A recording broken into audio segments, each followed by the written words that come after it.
കോഴിക്കോട് നഗരത്തിൽ 11 kilometre നീളത്തിലൊഴുകുന്ന Conolly canal തെക്ക് കല്ലായിപ്പുഴയിലും വടക്ക് കോരപ്പുഴയിലുമാണ് അവസാനിക്കുന്നത്.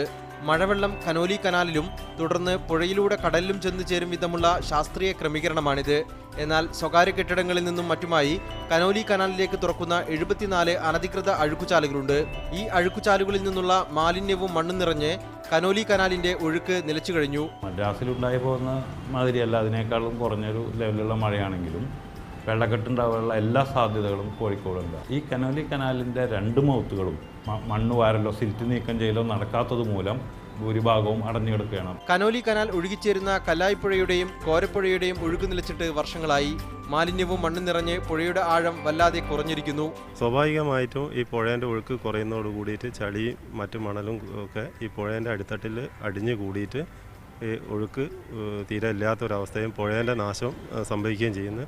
അതുപോലെ തന്നെ മഴക്കാലങ്ങളായിട്ടുണ്ട്, മഴ പെയ്തിട്ട് കടലിലേക്ക് ഒഴിവായി പോകേണ്ട ഈ അവസരങ്ങളിൽ ഈ വെള്ളപ്പൊക്ക സാധ്യത ഏറ്റവും കൂടുതലുണ്ടാകുന്നത്. കോഴിക്കോട് നഗരത്തിൽ ശാസ്ത്രീയ അഴുക്കുചാൽ സംവിധാനം ഉണ്ടായിട്ടും അത് ഉപയോഗിക്കാൻ കഴിയുന്നില്ല എന്നിടത്താണ് പ്രശ്നം.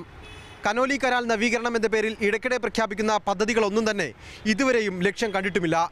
കോഴിക്കോട് നിന്നും ക്യാമറമാൻ സനോജ് കുമാർ ബേപ്പൂരിനൊപ്പം MK ഷുക്കൂർ, മീഡിയ 1.